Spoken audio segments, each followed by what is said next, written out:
सच्चे दोस्त और एकता। किसी जंगल में एक शेर रहता था जिससे सभी पशु पक्षी बहुत डरते थे। शेर रोज किसी एक जानवर को मारकर अपना पेट भरता था। उसी जंगल में खरगोश, कछुआ, बंदर और हिरण, ये चारों पक्के और सच्चे दोस्त थे जो हमेशा हर जानवर की मदद करने को तैयार रहते थे। एक दिन एक भेड़िया उस जंगल में पहुंचा। रास्ते में उसे भालू मिला।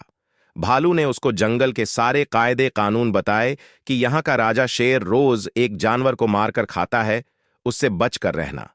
चालाक भेड़िए ने सोचा, शेर से मित्रता करके उसका हितैषी बनकर उसका दिल जीतना चाहिए, इससे मेरी जान तो बच जाएगी। भेड़िया शेर की गुफा में गया और सोए हुए शेर के पास बैठ गया। शेर नींद से जब जागा तो भेड़िए को खाने को उद्यत हुआ। भेड़िए ने कहा, महाराज, पशुलोक से पशु देवता ने आपकी सेवा के लिए मुझे भेजा है। अब आपको शिकार पर जाने की जरूरत नहीं। आज से आपको मैं शिकार लाकर दूंगा। शेर ने भेड़िए की बात मान ली। भेड़िए ने जंगल में यह ढिंढोरा पिटवाया कि मैं पशुलोक से राजा शेर का सेवक बनकर आया हूं। प्रतिदिन जंगल के राजा की भूख मिटाने के लिए एक प्राणी मेरे साथ चलेगा। जंगल के सभी जानवर डर गए और भेड़िए की बात मानने को तैयार हो गए। शेर के पास जाने के क्रम में एक दिन खरगोश की बारी आई और भेड़िया उसे ले जाने लगा।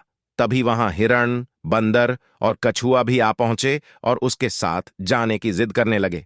शेर के सामने पहुंचकर चारों ने बारी बारी अपनी बात शेर से कही। सबसे पहले खरगोश बोला, महाराज, आज मैं आपका भोजन हूं।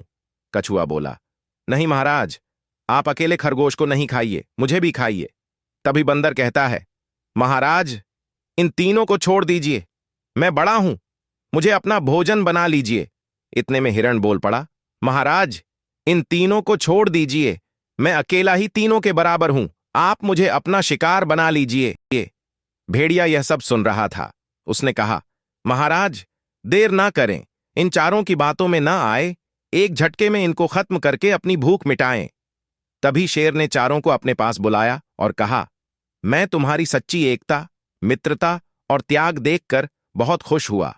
यह कहकर शेर ने भेड़िए को अपना शिकार बना दिया। शिक्षा। किसी भी कार्य में सफलता पाने के लिए आपसी एकता होना बहुत जरूरी है। एकता के लिए चाहिए आपसी स्नेह और विश्वास। स्नेह के आधार से ही सहयोगी बन पाते हैं।